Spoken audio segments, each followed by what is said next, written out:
This is a presentation on software-defined wide area networks, SD-WAN for almost anyone, or at least we try.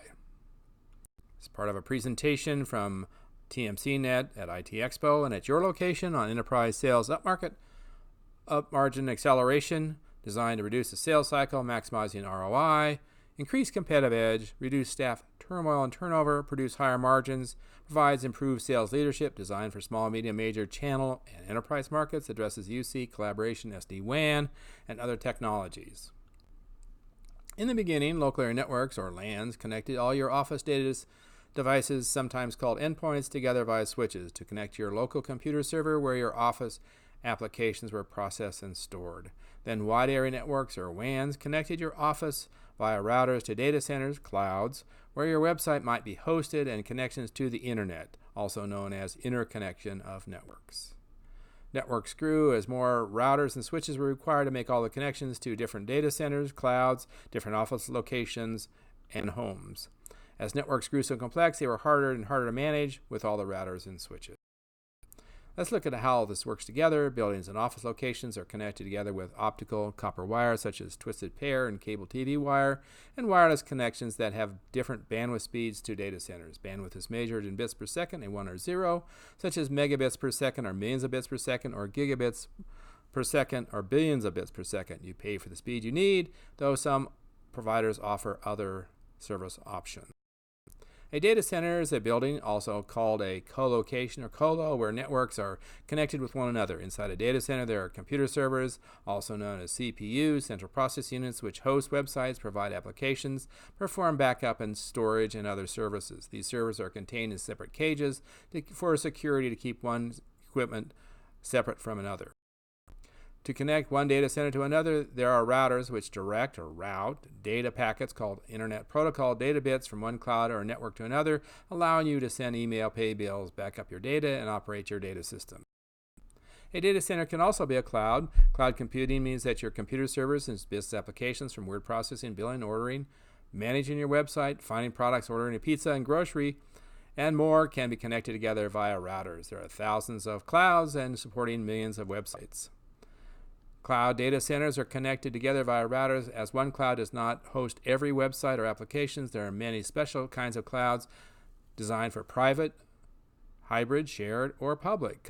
Companies often want private clouds for security, performance, management, and other reasons. Connecting all these clouds together with computer servers, data storage, such as your pics, videos, etc., and streaming, and services such as Netflix and iClouds is rather complicated. There are two kinds of equipment used to make the Internet Connect work together: routers and switches. In simple terms, you are traveling, and if you change planes on the same airline, train, or even package delivery service, that is called switching. If you change to a different airline, that is called routing. Background: switching is easy, but routing can be very complicated and requires more management. Routing requires a knowledge like of other airline network, or in this case, internet carrier provider. That is, you need to know if the network goes where you want to go or publishes where they go, and what kind of services that other airline or cloud can provide in the case you have to make a video call. Here's where the technology fits in. Routers are expensive and complex to manage, but switches are not smart and just connect bandwidth pipes or connections to one another. If you have a network of 10 or 100 routers, that means a lot of expense and time to manage all of them, such as truck rolls, on-site visits to make changes. With switches, it is easier, but may require more bandwidth to provide higher performance. A new concept called SD-WAN for software-defined wide area network has emerged that is designed to eliminate much of the costs associated with routing. A cloud network would have fewer routers with switches used to provide the majority of data services: voice, video, streaming.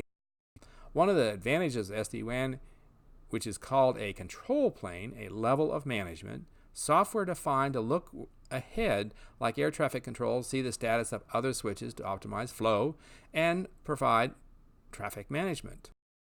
One final point was that within your own corporate network, however, when you cross to another network, you need to use routers. One more time. One final point is that SD-WAN works with your own corporate WAN. However, when you connect to another network, you need to connect them via routers. I know I tried to make this thing simple, but I spent a lot of time going through about 20 videos and more than 20 white papers. But if you're serious about SD-WAN or software-defined wide area networks, here are some technical benefits. Improved QoS, benefit from on-demand and dynamic traffic performance, new ways to manage APIs, application programming interfaces, integration for carrier network operator integration, route management, enhanced component diagnostics and troubleshooting. Here's a few more. I wrote another paper on the use of artificial intelligence in SD-WANs, and I think there's a possibility of that as well. Disaster recovery, provide resilience and auto reconfiguration for man-made crises and natural disasters. Security, no absolute security, but faster response to and management of security crisis mitigation. Technology, new approaches to chatbots, voice digitation, call routing, and more. And here's a few more if you're really serious about this. Device management, migration to server and network virtualization, accelerates BYOD or bring your own device provisioning. Management first and then provide scalable growth for customer applications. Cost, fewer boxes and lower layer interfaces and staff consolidation, reducing duplications and inefficiencies. Agility, on-demand network shaping, orchestration and provisioning, improved traffic and capacity forecasting and physical plant geoforecasting, strategic design, test, and build new simulations and data visualizations and change algorithms, rules of thumb, models for evolving business applications. I'd like to thank you for spending a few minutes with me today and let us show you how good you really can be. Thanks again.